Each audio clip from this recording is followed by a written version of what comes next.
والذي يدعم بشكل أساسي حيوية الجسم واستمراره ويمنحه قوة للتحمل.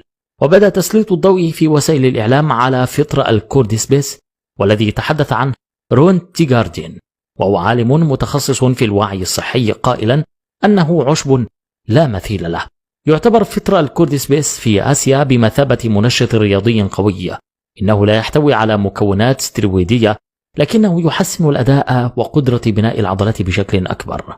فطر الكورديسبيس لا يصدق، مذهل لقدراته التنظيمية والحيوية ولمكافحة الشيخوخة وتجديد الشباب، وهو مفيد بشكل خاص لكبار السن، كما يستخدمه الطب الصيني التقليدي لعلاج عدد كبير من الأمراض.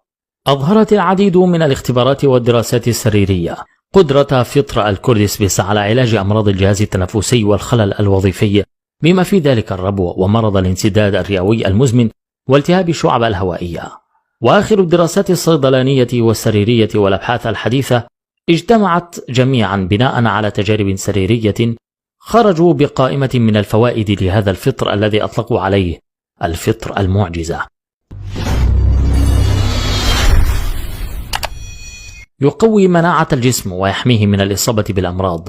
يزيد بشكل خاص مناعة الأشخاص المصابين بالسرطان الذين يتلقون العلاج الكيميائي والإشعاعي.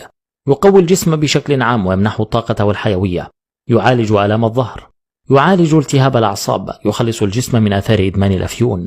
يعزز وظائف الجهاز التنفسي ويحسن عملية التنفس. يعالج التهاب الرئة ويخفف أعراض مرض الربو التحسسي. ينظم ضربات القلب.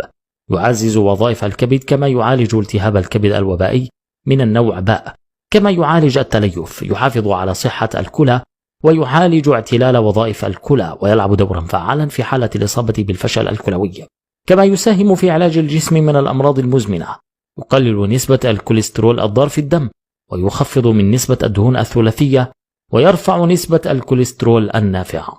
يدر البول وينقي الجسم من الفضلات والسموم. يزيد الشهية لتناول الطعام. يعالج أمراض البرد والرشح والزكام. يزيد تدفق الأكسجين في الدم وينشط الدورة الدموية.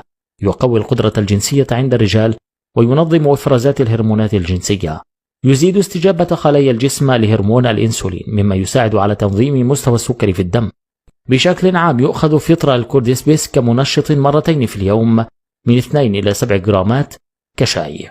هل كنت تعلم معلومات عن هذا الفطر المعجزة؟ أخبرنا عن رأيك في التعليقات، ونشكركم على المشاهدة.